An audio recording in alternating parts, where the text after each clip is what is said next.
I'm Colette Moran. I believe I know most of you. I'm the Director of Marketing here at the Chamber. Thank you so much for getting out of bed early, as John suggested, and participating in the meeting. We're just so excited.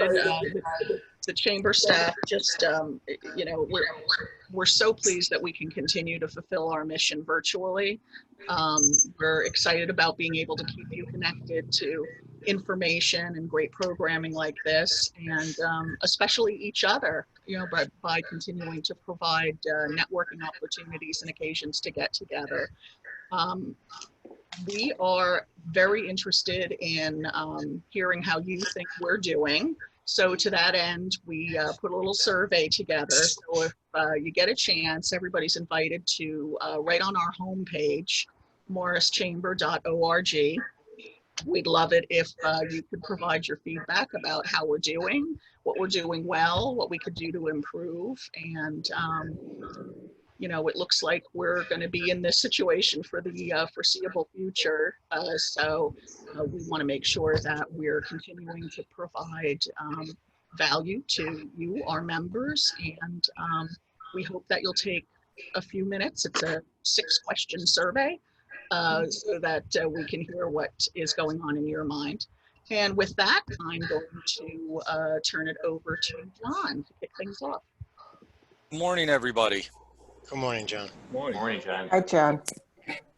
I'm going to share my screen. So hopefully everybody could see my PowerPoint. Thank you very much for setting this up for us today, Colette. As everybody knows, Tech Talk forums are a 60-minute interactive discussion. So I am going to be watching the chat on the right-hand side so our presenters don't have to read it. We're going to mute all participants, but you're going to have the option to unmute. So I'll be watching the chat. If there's, you know, a good question or comment or something, I'm going to interrupt the speaker and say, Steve Wagner has a great question. Steve, would you unmute yourself and, you know, say whatever you want to say? So, you know, so Steve, that pressure on you, you got to come up with a good question now. I know.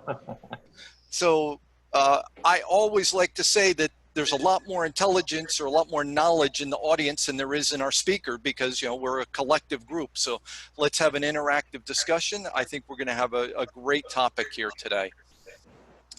Just to kind of let you know what's coming up on the Chamber, tomorrow, Business Strategy and Tactics Forum is happening at 8 a.m. In the afternoon, or I guess late morning, 11 a.m. tomorrow, LinkedIn for Beginners. If you're not on LinkedIn, personally, John Coleman can plug LinkedIn. I sell business directly as a result of contacts and interactions on LinkedIn. It is it's a big source of my new business leads. So you should definitely be using LinkedIn. Environmental and Sustainability Forum is on Thursday. In September, the Tech Talk Forum and the Environmental Sustainability Forum are going to combine forces, and we're going to do a program on solar energy, the technology associated with solar energy. So that should be a great program. That's in September. Thursday, 4:30, you know, cocktail hour. Come on and get happy. It's happy hour. They tend to do a little trivia and different things that are very fun. And then the EDC is having a municipal forum. That's typically been limited to municipal members, council members, mayors, and so on. But it's now open to all of our members. And so if you want to understand what's going on in the towns, want to find out what's happening with coronavirus responses and so on, great program for people to attend. So that's some of the Chamber events that are coming up. Definitely take advantage of your membership you know, and attend these types of programs. I am not going to go around the room and have introductions. So the way you virtually introduce yourself is you see the little chat on the bottom of the screen. If everybody wants to open up chat right now, and you can say your name, your LinkedIn address, your email, your tagline, however you want to introduce yourself, people can do that right now on chat. And that's a great way to be interacting with everybody here virtually. So I did this search yesterday, not this morning, but I did a quick search in terms of are automated vehicles making headlines, and they in fact are. So these were the top 6 returns on what's happening with automated vehicles, and it talks about Ford is doing a partnership, but our speaker today, Anthony Townsend, is number 4 on the Google News. So his book, Ghost Road, is getting some great publicity. I have a copy of it, and I, in fact, have marked it up. If you've been watching social media, I've been quoting from it. It does have a 5-star review on Amazon, so it is. I highly recommend it. Don't only listen to him, buy his book, help the guy out. You know. So what are we going to be talking about? We have 2 great speakers here today. We have first Anthony Townsend, who he is not so much going to talk about the technology associated with automobile or automated vehicles, but more the societal impact. There's much more than just a Tesla driving you to your office. It's so many types of vehicles doing so many specialized activities. Then Thomas Phelan, who is a longtime EDC chamber member, 10 plus years, is going to talk more on the logistics side of it, the moving of freight and materials, which has been his area of expertise for the last number of years, and has some very interesting stories to talk about the ports and so on. So that'll be a great second half of our discussion this morning. Next month, hold on to your hats. We got a great story. CCM, County College of Morris, is going to be talking about how they responded to COVID-19.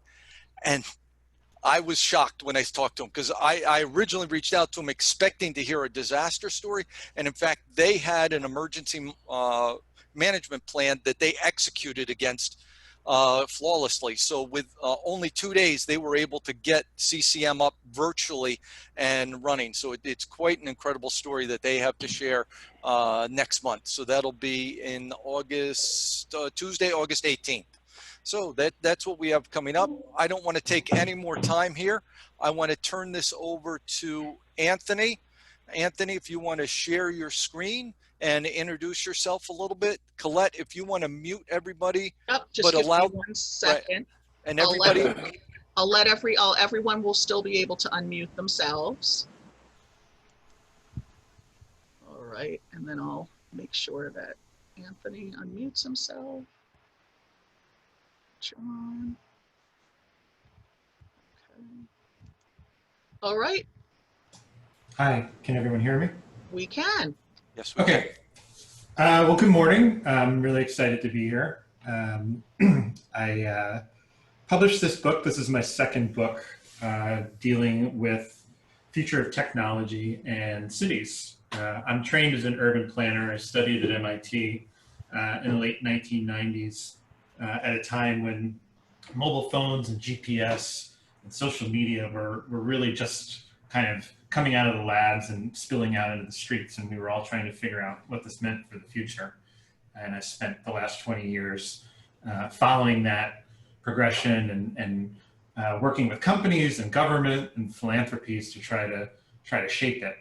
And so about 10 years ago, automated vehicles really came onto my radar as kind of the next big thing, and I started to follow this technology. And Ghost Road is really the kind of summation of all of that work that's taken place over the last decade. So I think that the starting point for thinking about, let me see if I can figure out how to make this go to the next slide.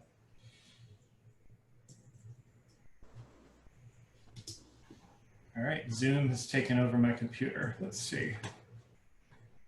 I can share the screen, I just can't do anything with it.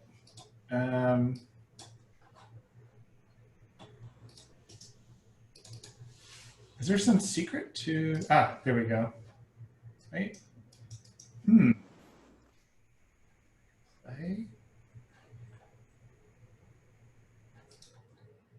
right, let me try a different, I was on the last slide, that's why. go to the first slide. Yes, I often do that where I use the same slide and Okay, here we go. Okay. So one of the things that fascinates me is that this is really our kind of oldest technological fantasy. I love history, and particularly the history of technology.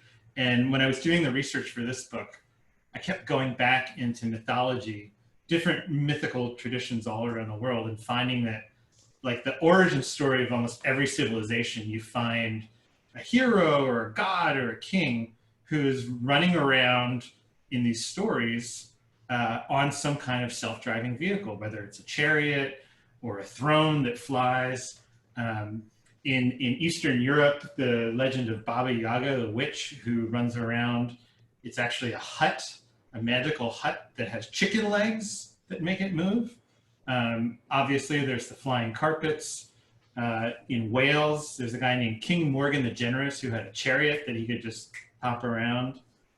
In Scandinavia, there was Fry, who had a folding, self-driving ship that he could fold up and stick in his pocket. And this is really something that we've been dreaming of since the beginning of civilization, and we're finally at a point where we can make it work. As soon as we invented cars, we started trying to create ways to make them drive themselves. In the 1920s, there were demonstrations in New York City of radio-controlled cars. A lot of them went very badly and they crashed. There was one high-profile one in New York City that actually crashed into the car full of reporters who were on hand to photograph it, which was quite a scandal. GM did a couple of demonstrations in the 50s, including this one, something they called autopilot, which may be familiar to you as the name of the technology that Tesla now uses for its self-driving features. So a lot of these things keep coming back. It wasn't really until the 80s that computers got small enough and software became powerful enough that we could actually create a vehicle that could use a camera to look at the road, identify the lane markings, and actually steer itself in a way similar to how we navigate down the road. But that was really the beginning of the modern era of autonomous driving, rather than, you know, a vehicle that was following like a guide wire or being steered remotely. It was actually driving itself. And then over the next 20, 30 years, some slow progress. And then 2010, actually 10 years ago this fall, Google got interested. And that was really the beginning of the race. And when Silicon Valley entered into this competition, that spurred the auto industry, which at the time was really coming out of bankruptcy, to get its act together and start to invest in the technology. And since then, we've just seen a huge amount of money pour into this. Just in 2018, which is really the peak, about $125 billion went into automated driving. The vast bulk of that in the automotive industry focused on passenger cars. And I'll talk a little bit about, you know, why I think the more interesting stuff is beyond that. But, you know, that's where the big market is right now. Just by comparison, you know, the entire global aerospace and defense industry, which, you know, we think of as like, you know, big R&D, is like a fifth of that. So this is huge, a huge amount of money. And it's so far produced some sort of lackluster results. This actually, I had to convert my presentation. I used to use a lot of video. Unfortunately, it doesn't carry over very well into the virtual presentation. But this was a famous video from 2 years ago. Uber was testing their self-driving taxi in San Francisco, and it just cruised through this red light in San Francisco without even stopping. And you know, this is something that has been happening frequently during the early tests of this technology, and we've also seen a slowdown in the innovation and investment in R&D. This actually just came out in the Financial Times this week. because of the pandemic. Things just aren't moving as quickly through the economy. And a lot of companies have been sort of trying to pull back on some of their R&D spending as a result. And so there's quite a bit of uncertainty. There's been a lot of hype. We're now 10 years from Google's big unveil of their then secret self-driving car project. And people are sort of wondering, you know, where is the self-driving car, and when is it coming, and what's it going to deliver to us? And meanwhile, what's happened in the last 10 years is that there's been lots of other innovation in the way we travel.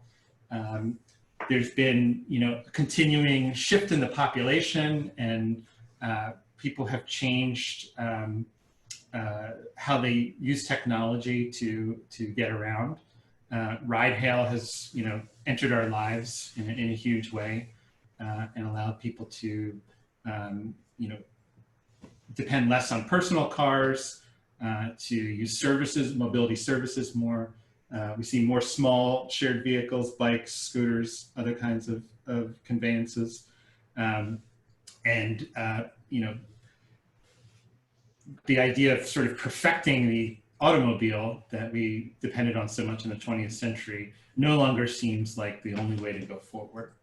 And so the idea that that automated vehicles were going to sort of slowly start arriving and eventually replace the entire automobile fleet, which was kind of the default setting, still seems to be happening. And this was kind of the exponential growth trajectory that many people had anticipated. It's probably still coming, but it's probably not going to look, you know, like we expected in the form of smart cars. Like the Knight Rider's kit. That's really why I wrote the book, because I think that what we're missing in the industry, in government, is a clear vision, or even just a clear set of questions about what we can expect if automated vehicles or automated driving technology isn't about perfecting the automobile. And a lot of people are questioning whether the automobile is our transportation future. Well, then what is it about? And so the book is really organized around three big stories about the driverless future. First one is what happens when automation infects all kinds of vehicles, not just cars. Second is what if moving stuff, not people, is actually the killer app for automated vehicles. And the third, rather than focusing on safety, what if it's actually the market structure that's the real regulatory crisis going forward? You know, who wins and who loses when automation really juices the markets for urban mobility in some very destabilizing ways. So I'm going to just talk real quickly about this, and then we'll hear from Tom, and then hopefully we'll open it up. So the first big story, specialization. This is I think the most exciting from an innovation point of view. I'm just going to show you a couple different types. The book actually goes into depth about dozens of different types of vehicles that are going to benefit from automation. But if you look at like some of the prototypes of self-driving cars, they really look kind of ridiculous. And I think it shows you just how sort of unnatural and ill-suited and unprepared the auto industry is for this. That in many ways they're trying to take, you know, a product that was designed 100 years ago and retrofit this technology onto it to you know, prepare it for the next and to kind of give it a second life. When in fact products or vehicles that are being designed from the ground up to exploit automation actually, and that are being designed to solve much narrower mobility problems that cities have defined for them, are actually much better suited. So this is a minibus, or what I call a driverless shuttle, one of two French companies, actually. There's one American and one Japanese company that also make these, that carry about 8 to 10 people. It's basically a self-driving, like a ski gondola. The seats are in rows. It has a big set of French doors, incidentally. And this is designed to solve the last mile problem in cities, to connect the transit station with the front door of the hospital or the university or the office building or the shopping mall, and to ferry people over distances of a few hundred yards to a few miles. And they have been rolled out in hundreds of cities around the world. They're much easier to engineer because they travel at slow speeds on pre-planned routes, and you know, they're being rolled out. And you know, I think that this could very easily be like the Model T of the 21st century, because it solves a problem now, and it you know, has been engineered to acceptable standards. You know, it's not like killing people like Teslas are out on the road. Scooters and bikes.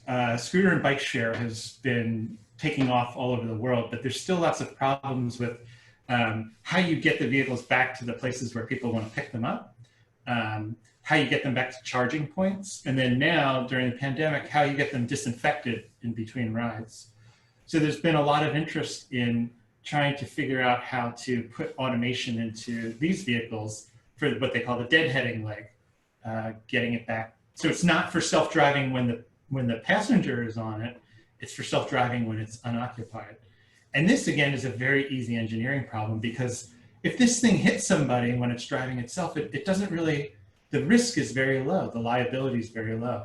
So it again creates a much easier problem to solve, because it doesn't have a big sense of urgency. It can also just stop anytime it gets confused or feels there's any danger. So it can be much more risk averse when it's in self-driving mode. So there's lots and lots of companies now that are testing these. And what that's going to do is it's going to make shared scooter and bike service that much more useful. And it's going to make cities that much more accommodating, because these things won't be scattered about after people leave them at the end of their rides. You know, we'll even get into a future where these things will be able to predict demand. So when a school lets out, or a bar lets out at the end of the night, or a movie theater or concert lets out, there will be flocks of them waiting for people as the doors open to hop them on their rides. And they'll be low carbon, and they'll create a lot less traffic than a herd of much larger cars. And then there's all kinds of crazy stuff. So, you know, this is a Chinese company that's just basically created the self-driving chair from WALL-E, if you remember that film. And it's kind of a ridiculous PR stunt. But Hitachi, which is the world's largest maker of motorized wheelchairs, is also working on self-driving vehicles. And, you know, at the end of the day, we have to ask ourselves, who's going to pay for this technology? And there aren't a lot of people lining up to pay right now for self-driving passenger cars. But, you know, health insurers and Medicare have paid for millions, tens of millions of motorized wheelchairs. And it's likely that they'll pay for automated features as well, if that provides independence and mobility for senior citizens and disabled people in the future. So I'm always looking at these and saying, who's the customer? Who's going to pay for this? And I think it helps you separate sort of the hype from the reality. I want to talk real briefly about the other two big stories. So very early on, I realized that we were probably focusing on passenger vehicles way too much, and that the real economic need for automation was in freight. So I'm really excited to hear from Tom next as an expert on this. And I'll just make a few remarks about this. We've certainly seen that in the pandemic, and I wrote all this material before the pandemic, that I think, you know, online grocery shopping in the United States surged by like 200%. It's not going to go back. we've seen a real kind of 5-year leap forward in the US. 2018 was the first time that the parcel shipping infrastructure, so your FedEx or UPS, Postal Service, became primarily about moving things from businesses to people rather than from businesses to businesses. And we've seen cities really struggle. And so you see things like shippers using, this is actually in Herald Square, right outside Macy's.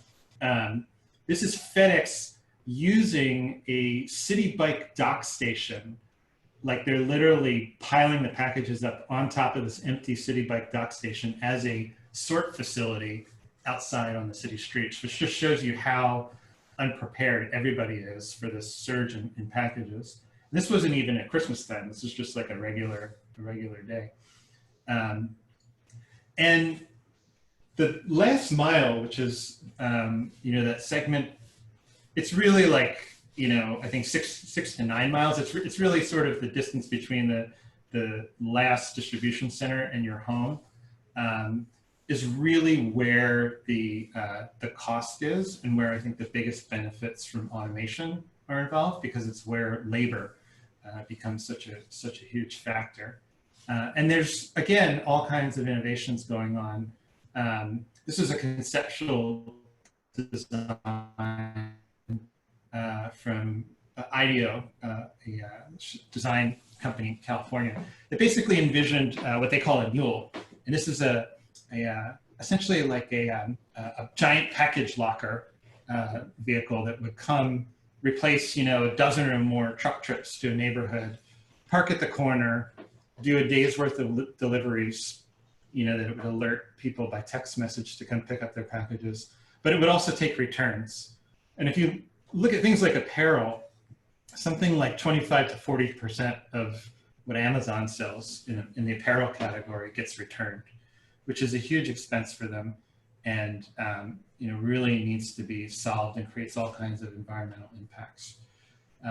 So the question I ask in the book is really, what is the world going to look like when automation drives the cost of shipping in the last mile around neighborhoods down to something that's as low as what it costs to send a text message today?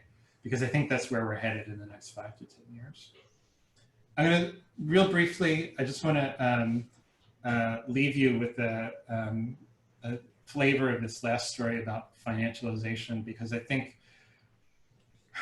especially where this is going to affect us in the next few years, is most of what I write about in the book is the risk that we might end up building or we might end up sort of sleepwalking into a monopoly, a ride-hail monopoly, which is what this man, Masayoshi Son, the chairman of SoftBank, has been trying to build over the last 5 years through investments, basically taking sovereign wealth from the Middle East, which is mostly cash that's been raised by divesting, oil, fossil fuel assets, and investing it in these urban mobility companies in various parts of the world, and then selectively, taking them out of competition with each other. So he bought Grab in Southeast Asia, and then pulled Uber out of the market. And Grab instantly ended up with like 85% of the market in Singapore and Vietnam. And so he's basically building a 21st century equivalent of what in 1900, before we had antitrust law in the US, was called a traction monopoly. In a lot of US cities, Newark actually had one of the worst ones. You had a single company that owned the lighting system, the electric power generation, and the electric streetcar. And basically they controlled all the light and all the movement in the city. And they were hated. And they were one of the main reasons why we ended up having regulated monopolies and antitrust. And I think that where we're going to see this in the next few years is around this last mile distribution. Amazon, Walmart, and a handful of other companies now are in a real sort of death struggle over access to consumers, and who's going to rule the future of e-commerce. And I think, the postal system is going to get wrapped up in this battle, and there's going to be a lot at stake for us about who wins that, and it will affect our local businesses' ability to survive as they struggle out of this recession, whether they have access to customers and distribution, whether they're undercut by Amazon, whether the platforms like DoorDash and Uber Eats that are helping them reach their customers or taking their profits or allowing them to survive or not. And I think it's automation is going to be a big part of how those companies themselves manage to make a profit. So I'll stop there. I'm sure there's lots of questions, lots of comments. Turn it over to Tom. Before you turn it over to Tom, we're going to ask you a couple of questions, and Sure. not letting you get away that easy. So Okay. first, before we do that, I'm gonna once again plug his book. It's a great book. I really enjoyed it, and it's an easy read. It's not a textbook technical read. So I highly recommend Anthony's book. So first came from Greg Stewart. He said, you showed an example of automated car running a single red light, and that throws up red flags. Yet every single day, people are running red lights, both purposefully and unintentionally, coming to rolling stops at stop signs. So one incident shuts this down, as opposed to humans making errors every single day. Just would like you to comment on that. Well, I mean, it hasn't shut it down, but I think it has definitely. I mean, the fact of the matter is that it's understood that people will hold computer drivers and just computers to a higher standard, and whether that's a good or bad thing, I don't know, but that's sort of what it is. We expect more flawless operation. It's not clear yet, like as a policy matter, what level of performance we're going to expect. Whether we're going to expect automated vehicles to operate, better than the average human driver or better than the best human driver, or, at some even higher level. So all those things are being worked out. And I think it's really going to have public perception is going to matter a lot. And public perception is going to shift quickly with exposure to the technology. And the technology is arriving very slowly. So I think it's going to be a fast evolving thing. All right, thank you very much. And second, Steve Wagner did come through with a question. So Steve said he sees a lot of competition for planning about a trip to Mars. And how do you see automated self-driving vehicles working not on our planet, but off our planet? Oh, that's, yeah, I mean, a lot of this technology, has its roots in space exploration. I don't know how much of what gets done for terrestrial use will end up in outer space, but I know a lot of what gets built for space ends up rolling out here. So NASA spends $1 billion and then somebody else gets to copy it for a fraction. Yeah, I mean, although the truth is there's so much money going into the civilian stuff now, it probably will flow the other way. The things that get built here. Yeah, it's not my area of expertise, so I'll probably stop there. All right. I'm going to pause one more second to allow anybody who wants to unmute themselves and ask any question before we turn it over to Tom. Hi, this is Joe Raffinelli. Anthony, are we ever going to see flying cars like we learned from the Jetsons? Did you see that in the next, 100 years? Maybe it's a dumb question, but in the 80s, we always thought we were going to get flying cars in year 2000. But do you see that happening? I mean, there's a lot of startups working on them, and Larry Page, who, the Google self-driving car project was very much driven by his personal interest in automated vehicles. And he has personally invested a lot of his money in flying car startups. I don't think it's a great thing. And I don't think it'll be an urban mobility technology just because of the air traffic control issues. I think that'll also slow down the deployment of drones in cities. And the noise issues are also very significant. I have a friend who says that we should start planting trees now, so that in 20 years we'll have the noise barrier we need in order to deploy drones in cities in large numbers. So there's a lot of planning that's needed to accommodate large numbers of flying things in cities. I think I would comment on that, that the likelihood of moving humans in a flying vehicle is remote, but the likelihood of moving freight in a flying vehicle is probably not that remote. Yeah, no, I mean, there's some preliminary work at Carnegie Mellon that's showing that express, like instant delivery, on-demand delivery over the last mile, the most energy efficient way to do it is by drone. It's much more efficient to ship like one burrito on demand across a neighborhood by flying it there than almost any other way of doing it. From a carbon point of view, which is pretty fascinating if you're using renewable energy source. All right, we have 20 minutes left. I want to let Tom have his time in the spotlight. So Tom, I do see your slides up if you want to jump in and get going, and we can hear you fine. Thank you so much. Again, this was a fascinating presentation by Anthony, and his ultimate conclusion here actually dovetails very well into my presentation. That was more accidental than deliberate, but it worked out that way once we began having these conversations. Again, my name is Tom Phelan. I am a professional engineer. My company is BHX Engineering in Parsippany. I've been involved in I'm a civil engineer by trade. I've been a transportation planner, traffic engineer, a policy expert for, gosh, it's scary. It's closer to 30 years than 20 at this point. Anthony's so much younger than me. When he talks about going to MIT in the late 90s, I was already well into my career by that time. But I'm licensed professionally in both the US and Canada. I had worked for several years out in Western Canada, and I still do some business up there, but my area of focus is New Jersey in the Northeast United States. Traffic technology, transportation technology started to really come into its own in my industry back in the early 1990s, just as I was finishing my undergraduate degree.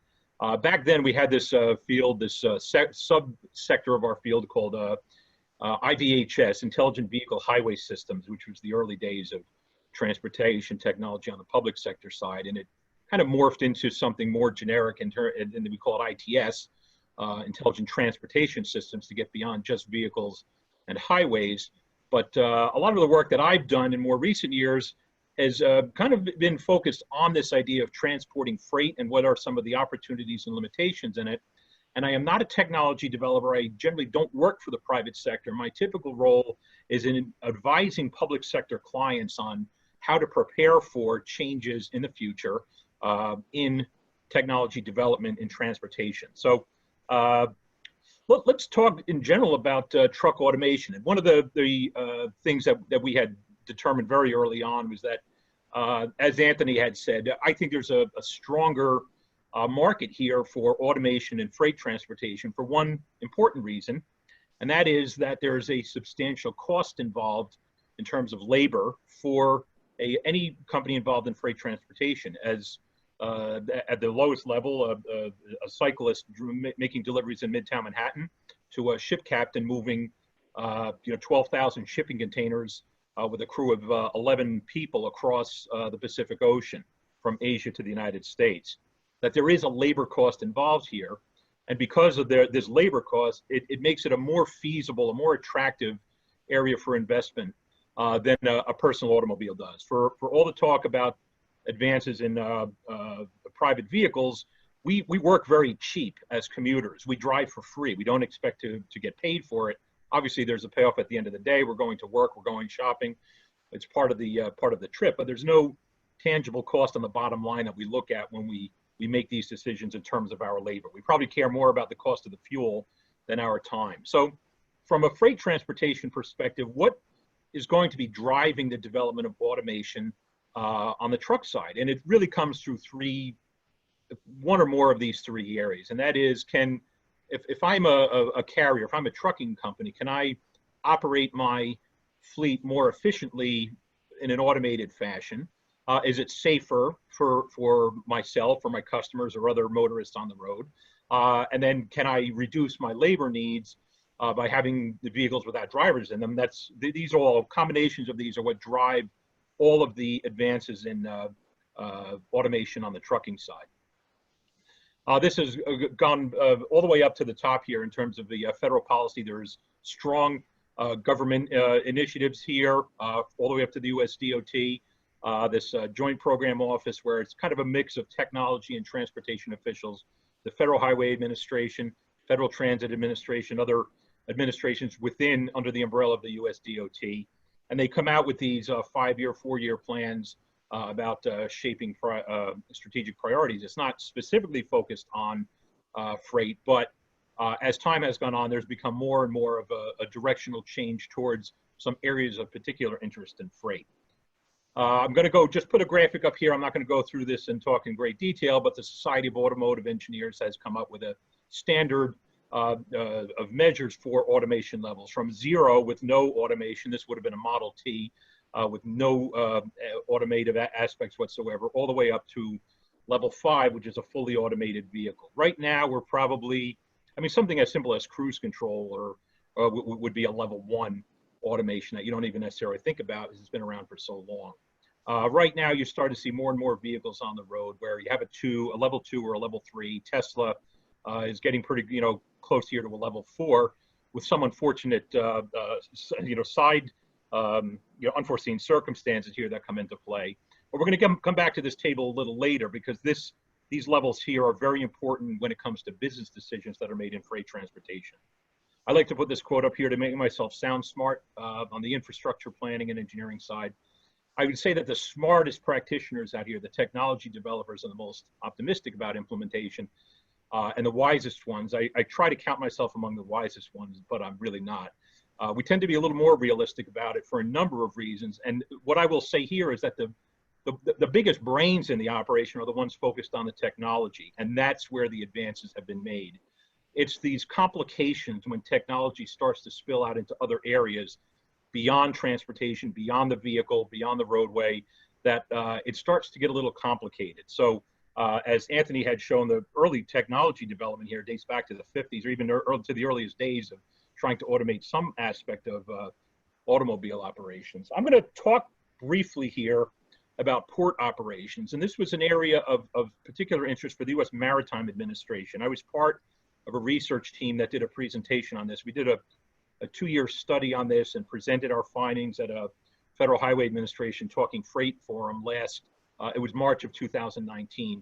I'm going to just sum up some of our findings here and give you an idea as to why this was an area of interest for the U.S. Maritime Administration. When you think about freight transportation, particularly containerized freight, it seems to have a lot of attractive features that make it ideal for automating some or all of the transportation process. Shipping containers by their nature are modular, they're standardized, they're handled in large quantities through standard procedures. It would seem to be that this is an area, and because of the international reach, obviously the global reach of freight in the shipping industry, in the maritime shipping industry, that there are opportunities here to improve efficiencies along this supply chain, particularly with regards to containerized freight. So that was the area of focus for our research effort and our report that came out of this last year.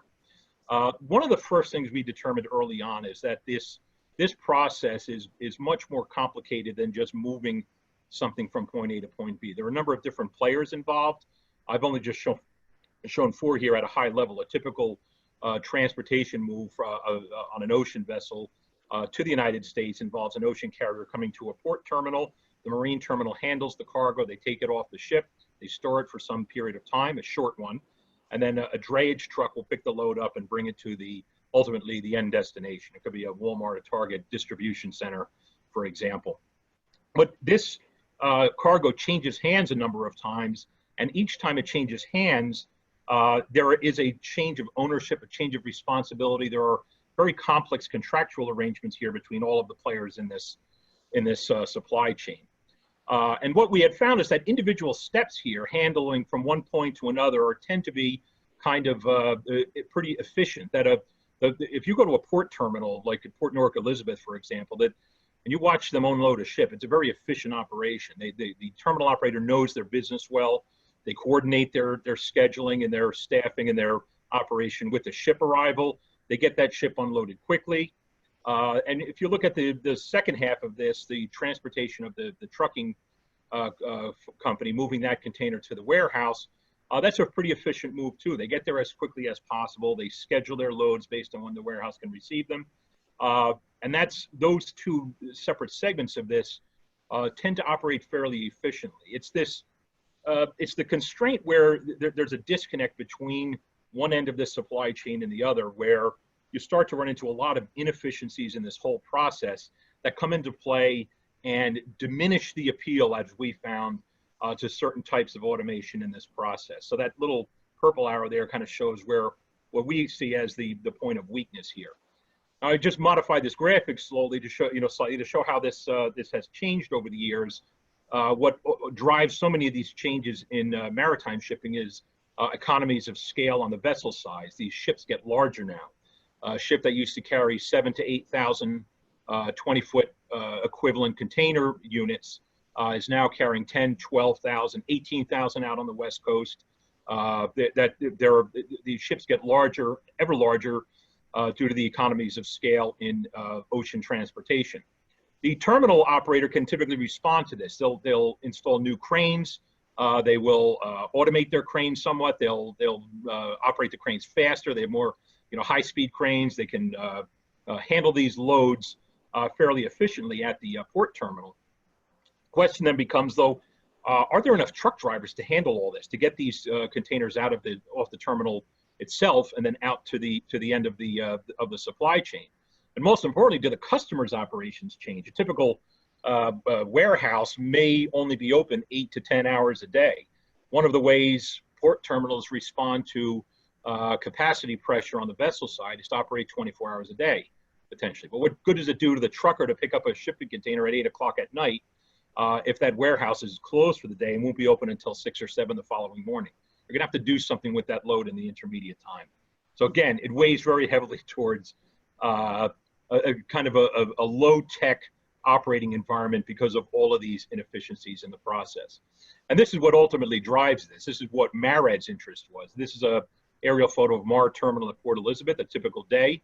The big queue at the bottom is trucks arriving with empty containers or with outbound freight to get loaded onto ships. And the one at the top is the outbound trip. And I don't know if you can really necessarily see this, but you'll see a series of what look like toll plazas overhead.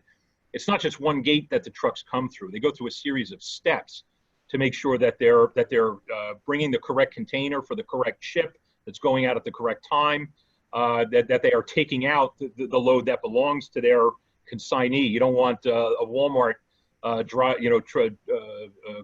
carrier picking up a Target load and getting out through the gate that way, even by mistake. So there's a very long, cumbersome process to get these containers through the gates, both inbound and outbound.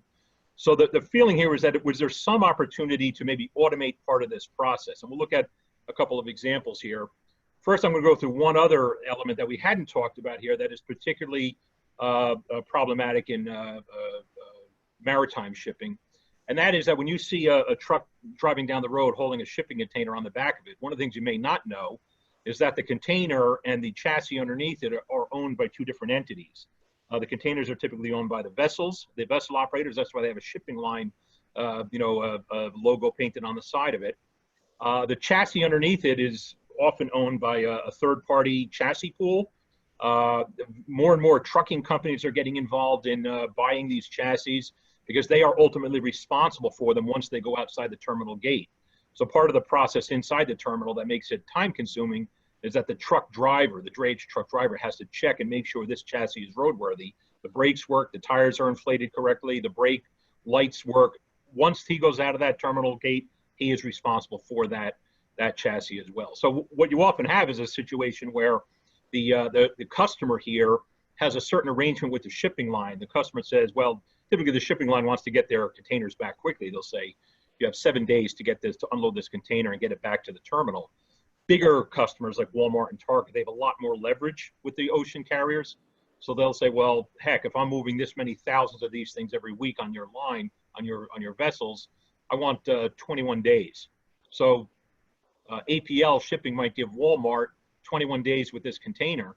Who's paying for those 21 days to have the chassis sitting underneath it? How do you automate a process when you have multiple contracts involved here with multiple players to handle these different types of equipment and get them back to the terminal? Part of our outreach, our industry outreach in that research was I had an interesting conference call. We scheduled it for 10 p.m. Here on the East Coast because we're exactly 12 hours off from the Port of Singapore. So I had a 2-hour-long phone conversation with the chief engineer and the director of operations at the Port of Singapore. They have made tremendous advances in automation at that port in particular for a number of reasons.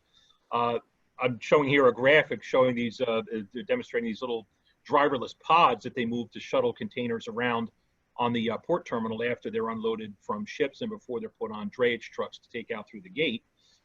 This is where they have concentrated their efforts because they've identified the constraint about operating driverless vehicles outside the terminal gate in mixed traffic. Inside the terminal gate, you're in a kind of a sealed environment. The public can't get in here. So you have a lot more flexibility as a terminal operator to move freight around on pods like this. And so that's where they at the time that I had spoken to them, they had about 120 AGVs, they call them, these automated guided vehicles to move these things around. What they had found interesting is that for the short to intermediate term, their return on investment is driven entirely by labor savings. That the fact that they don't need drivers in these is what drives their decision to implement this technology. And this is important here because what they're telling us is that the overall throughput at this port does not operate any more efficiently with these, in terms of operational efficiency, with these pods than it did with human drivers. That the time to unload the ship is the same, the time to process the loads is the same, the time to get them out the gates is the same, but there is a substantial labor savings. There are a number of problems implementing this type of technology in the United States. First and foremost is the labor issue. Your longshoremen unions are going to be adamantly opposed to anything like this that takes jobs away from dock workers. Singapore, they have interesting business operational issues and different labor environment, different cultural environment where the labor unions in Singapore actually are very much behind this for a number of reasons. So it's a little easier to implement this sort of thing there. So what this brings us down to is let's go back to this table that in terms of vehicle automation, there's really not a great opportunity for implementation of technology until you can get to this point where you have full automation and you can take the driver out of the cab because that's where all the savings are up to this point. It doesn't mean it's going to stay this way indefinitely, but that's kind of where the world is right now. So the focus is on full driverless technology until you can get to this level 5. A lot of these, the customers for the technology developers, the trucking firms, the port terminal operators, whoever it may be, they're going to be looking for full automation before they consider implementing some of this. Here's the biggest challenge right here, and this is something that may not be common knowledge if you're driving out on the road and you have trucks driving around you all the time, especially in an area like North Jersey. The truck drivers don't just drive here. I've cited one particular point of the Federal Motor Carrier Safety Administration rules about driver responsibilities in terms of cargo inspection. I've put a graphic here showing a flatbed because this is most applicable to a flatbed type load. That there are some waivers and opportunities to get exemptions if you have a sealed trailer and it's not open between the start and the finish of the trip. According to this regulation here, this load must be inspected, examined, typically every 3 hours or every 150 miles on the road. If there's no driver in this truck, who's going to do this inspection? Big question here. I don't think this regulation is going to change. Maybe flatbeds have to go away. Maybe there has to be a different way to change the trailer component of this. But as long as there is a duty here, an activity for the driver that involves more than just driving, this comes into play when you talk about implementation of technology. So what's happened in the last few years is that there's been more interest among trucking firms in this concept of platooning. And this is where you have one truck in the front that can exercise some controls over a second truck driving behind, or even 3 or 4. But the testing has been extensively done on trains of 2 or 3. And particularly what would be involved here is the truck in the front can apply brakes and stop the one in the back. It wouldn't control the vehicle in the back entirely, but this would enable these two vehicles to travel closer together. And the testing that's been done, the research that has been done indicates that there is certainly a potential fuel economy savings here with due to a reduction in air drag with these two vehicles operating so close together. Again, the problem here is that maybe that 7% fuel economy, certainly there is a cost savings here, but this configuration still does need to have two separate drivers in these vehicles at this point. So this is ideal for an open road, over the road, long haul trip. Trucking firms up from the ones that I speak to are really kind of more interested in this at this stage of the game, in this arrangement, than in full technology. So the key industry question here. 2 minutes left there, Tom. What's that? 2 minutes left. Oh gosh, I'm running ahead of schedule because I'm down to my last slide. Very good. Perfect. So is the automated truck really the most efficient way of achieving these objectives of operating efficiency and safety improvements and labor reduction? That's an answer that the answer right now is still no, not yet. I don't want to say no definitively, but it's still not yet at this point. So this is where the automated truck world stands. And I'll just add one last point here, something to keep in mind in freight transportation is that it's heavily commoditized, it's highly competitive. And so trucking firms, even the biggest fleets, the JB Hunts, the Schneiders, and the Swift Transportation, they generally aren't likely to go out on a limb and invest in technology that's unproven. So you talk to somebody who's in charge of operations at one of these places, they'll typically tell you, hey, bring me a fully automated truck that works 100% of the time and it's been road tested and it's on the road all over the place, then I'll buy it. But I'm not buying a beta version of this. It's got to be the real deal. So with that, I had put my general contact information in the chat there. Opening this up to any questions if you have any particularly for me here. Thank you. Tom, thank you very, very much. Interesting that Anthony spoke much about the individual package at that last mile, and then you talked about the whole 20 and 40 foot containers that need to get moved from the ships to distribution points. Thank you very much. I do want to open it up briefly to anyone that has one question, maybe two at the most, and then we're going to wrap up here. And any questions from anybody in the audience who wants to unmute themselves? Okay, with that, I'm going to say, John, please go ahead. Yes. Brad actually had one that he put in chat. Oh, I'm sorry. Brad said, why do Singapore labor unions support driverless technology? Are they doing a better job at training their members to perform tasks on other than driving?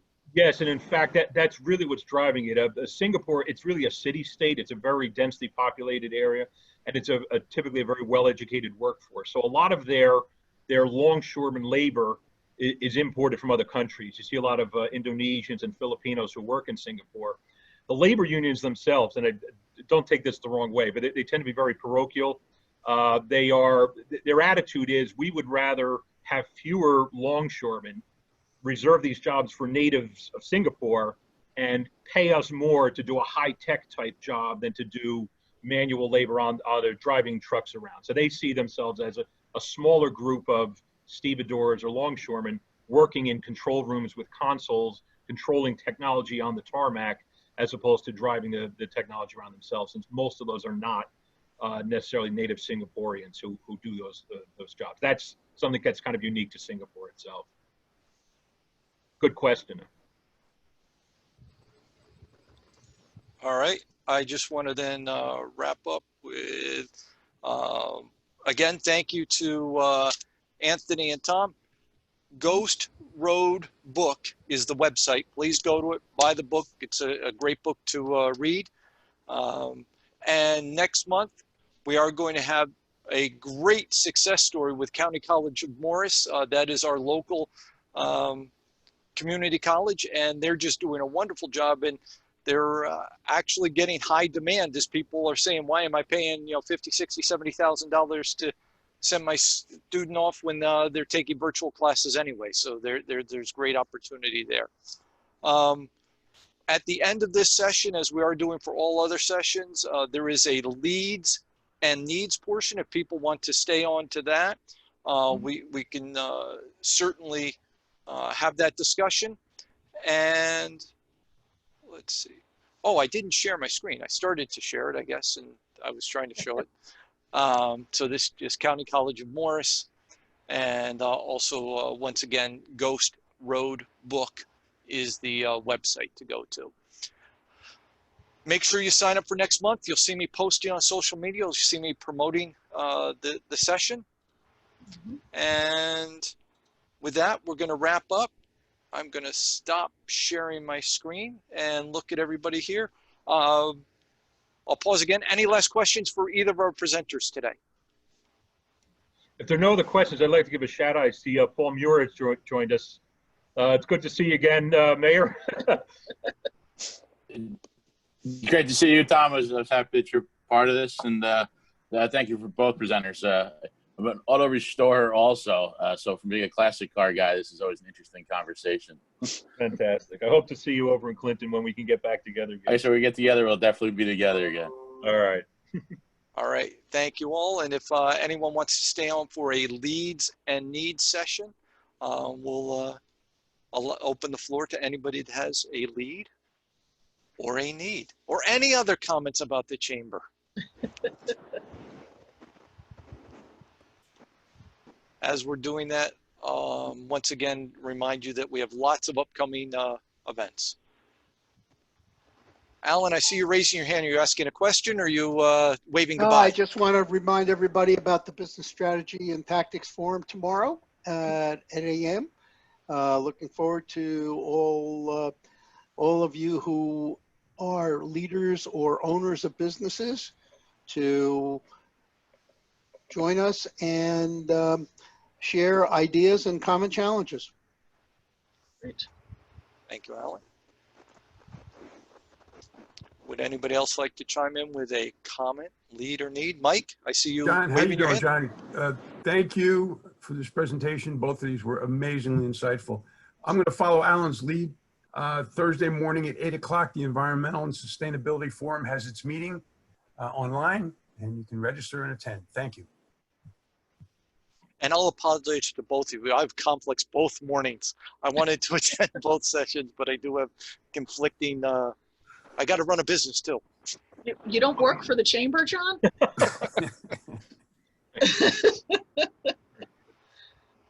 All right, well, it looks like we have a few people sticking around for leads and needs. What's any indications as to when the chamber folks might be back? I mean, what's going on in there? We're still working through that. Some of it has to do with some of the legal issues surrounding it. There really hasn't been very clear legislation on, culpability. We want to, of course, make sure it's a safe environment. I know that there are a few different associations and chambers that are experimenting with smaller outdoor events. So that's something that we are talking about internally, but we don't have a hard date at this point about when face-to-face meetings would resume. And I'm going to guess, based on some of the success that we've had too, that virtual meetings and events are going to continue to play a role here. I think we used to have a lot of feedback that it was tough to get to 8 a.m. Committee meetings, and now that people are much more comfortable with the Zoom technology, I imagine that we'll have a component of people that'll be attending virtually as well as in person at some point in the future. But we'd love to get back together too. We just want to make sure that we can do it safely. I typically get into my office once a week. I'll be in my office tomorrow. But I'm the type of person, I have to commend you. This is maybe the first or second Zoom meeting I've had in 4 months that was executed flawlessly. And that there were no dogs barking in the background. There was no phones ringing in the background. So Well, thank you. Yeah, Amber and Cole and Kaylee have been Colette and Kaylee have been primarily responsible for that. Yes, and very often it's the attendees. It's not the organizers. It's the attendees. So well, we have a we've good done. group here. I think we're closing in on like 135 or so virtual events since March 17th. Actually, strangely enough, Tech Talk was our first event of our all virtual chamber back in March when we flipped the switch. So we're lucky that we invested in the technology several years ago, so we were comfortable with it. A lot of chambers and associations are still, I don't know what some of them are doing. I belong to a couple of different groups, and there are people that are just now talking about, maybe we should try some virtual meetings. So I'm glad we're ahead of the curve. Right, very good. Well All right, I don't want to monopolize members' time here. So I don't know, John, did you want to? I see Paul raising his hand. Paul, are you touching your screen? I touched my screen, iPad. I will say, so Tom, Tom, you said about being quiet as the participants, I'm actually at my Red Mill office, and we were fortunate enough to run our summer program. So I was waiting, as you said that, for the whole pack of kids to come running past my office and ruin the quietness on the Zoom. Perfect. But yeah, so that's why you can see me touching the mute button quite a bit. Actually, I think that's been sort of a positive thing. If we can look to some positive things about this whole situation, that it's kind of humanized everyone a little. We all realize that we've, all got kids or pets or, things going on in the background, and we're just trying to, live our lives and run our businesses and stay safe and get everything done we have to get done. So I think it was a couple weeks ago, we had Mikey, one of Mikey Sherrill's kids made an unexpected appearance in one of the meetings. So it happens to everybody. Right. Well, I had one situation with a client who had to leave a meeting, and in a panic that something was burning in his kitchen. So I said, well, good thing you're home. But then I realized, well, if he wasn't home, there wouldn't be something on the oven to begin with. He paid the bills. He was the client, so we all took that graciously. I would have felt awful if that happened to me. True. Or I was the one who had the fire going. It's a brave new world. Yeah, it sure is. Well, great. I thought this was a great. I like the format here. I should be signing in on more of these things. Yes, you should. This is, I'm looking at the schedule, some of these other events. Again, I had told John this. My involvement with the EDC was actually prior to the chamber. That I joined the chamber much more recently, but before that, I'd been involved in the EDC mainly because of the public-private, collaboration there. That Morris County was a client of mine. That I did engineering and planning work for the county. So I started with the EDC and then migrated over to the chamber. Megan Hunter had a very direct way of telling me that it was time to join the chamber. So I agree with her. Yeah. Well, we're really more or less operating as one big entity right now. That's part of Megan's vision, is to, get rid of that sort of artificial separation between the two organizations and really run as one. If we were setting it up today, we never would have set it up the way that we had in the past, but we sort of inherited that, separation between the two. Well, I would imagine that the freeholder funding, the public funding of the EDC had come into play would come into play in some, that there would have to be some kind of a separation, at least on paper, in terms of the activities. But that's an accounting issue. Yeah, there's still a financial separation, but I mean, honestly, the staff, the office space, the events, it's all pretty much one big organization. Yep. Very good. Right. I don't want to take any more time. Anybody else have any comments? I see Greg Stewart there smiling in the background. Just a great job by the two presenters today. Yeah, that was a great topic, John. Yeah. Are you still operating under the, if it's interesting to you, it'll be interesting to other people? That is the bar. You've been you right have to on be this year. to me. Right Yeah. on. I figure if I interested in the topic, others will be also. So don't need to do any more vetting than that. All right.